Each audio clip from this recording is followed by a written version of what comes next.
Cuba tengok banyak civilization lain come and go tau. Tapi China dah 3,500 tahun sebelum zaman Roman dan selepas Empire Babylon.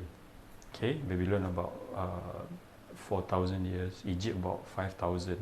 So dia 3,500 tahun. Kalau tengok Wikipedia, contoh dia, kebanyakan negara yang pengasas empire ni dah tak ada. Bukan dah tak ada, dia tak maju macam dulu. Dulu dia pegang dunia. Contoh dia Iran kan. Iran Cyrus the Great kan.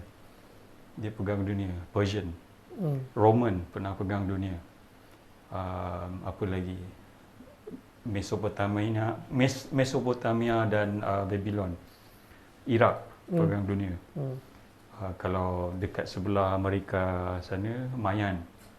Kan? Semua dah tak ada. Negara dia tak maju. Contoh dia Egypt lah.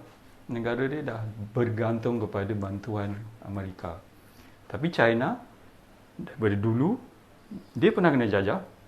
Daripada dulu 3,000 tahun lepas, sampailah sekarang, dia masih besar. Dia besar. So, dia ada up and down, tapi sekarang dia tengah up.